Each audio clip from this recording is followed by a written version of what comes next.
नमस्कार, मैं हूं रवीक्षा शर्मा और आप देख रहे हैं sharp media news. Mathura Uttar Pradesh सरकार के खाद्य एवं रसद तथा नागरिक आपूर्ति मंत्री मनोज पांडे ने धर्म नगरी वृंदावन पहुंचकर ठाकुर बाके बिहारी के दर्शन और पूजा अर्चना करी। उन्होंने देश और प्रदेश की सुख समृद्धि और विकास की कामना करी। मंत्री मनोज कुमार पांडे ने कहा कि केंद्र सरकार के 12 वर्ष पूर्ण होने के अवसर पर सरकार की उपलब्धियों और जन कल्याणकारी योजनाओं को जनता तक पहुंचाने के लिए विभिन्न कार्यक्रम आयोजित किए जा रहे हैं। उन्होंने कहा कि केंद्र और प्रदेश सरकार का उद्देश्य समाज के अंतिम पायदान पर खड़े व्यक्ति तक विकास और कल्याणकारी योजनाओं का लाभ पहुंचाना है। किसानों से जैविक खेती को अपनाने का आह्वान करते हुए कहा कि ऑर्गेनिक फार्मिंग न केवल भूमि की उर्वरता बढ़ती है बल्कि लोगों को स्वास्थ्य खाद्य पदार्थ भी उपलब्ध कराती है।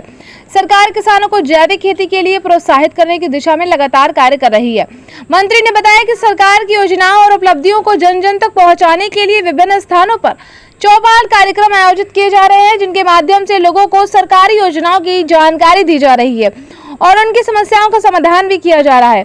उन्होंने कहा कि सरकार सेवा, सुशासन और जन कल्याण के संकल्प के साथ कार्य कर रही है। देखिए पूरी रिपोर्ट विस्तार से संवाददाता आलोक तिवारी के साथ। इधर देखिए, बाके बिहारी जी के आने का सौभाग्य आज सपरिवार प्राप्त हुआ और बाके बिहारी आना अपने आप में ही बहुत बड़ा सौभाग्य का दिन है हम सबके लिए। आज उनका अद्भुत दर्शन हुआ। उनसे अपने प्रदेश के लिए, देश के लिए, रहने वाले सभी जनवासियों के लिए उनसे आशीर्वाद मांगा।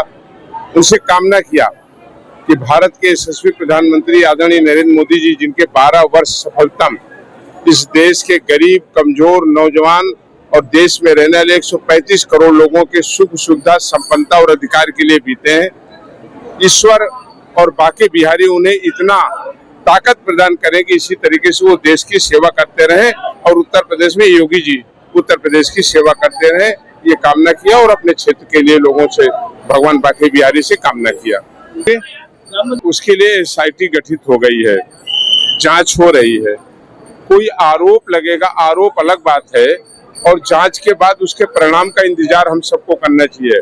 अगर कहीं कोई निग्लिजेंसी हुई है तो उत्तर प्रदेश सरकार और SIT उस पर जो कानूनी और विधिक कार्रवाई है वो कार्रवाई करेगी। मैं कहूँगा इस चौथे स्तंभ को प्रणाम करता हूँ और इसी चौथे स्तंभ के कारण आज देश में कहीं न कहीं लोकतंत्र को एक बड़ी मजबूती मिली। देश की आजादी से लेकर देश को बनाने में और देश को बढ़ाने में और देश को बचाने में हमारे पत्रकार भाइयों का बहुत महत्वपूर्ण योगदान है, जिसको हम लोग भूल नहीं सकते। हम अपने सभी देश के पत्रकार भाइयों को, मित्रों को, मैं उनको इसकी बहुत सारी शुभकामनाएं देता हूं। ईश्वर से, बाके बिहारी से कामना करता हूं इसी तरह दृढ़ता से, ईमानदारी से देश समाज का वो दर्पण बनकर काम करते रहें।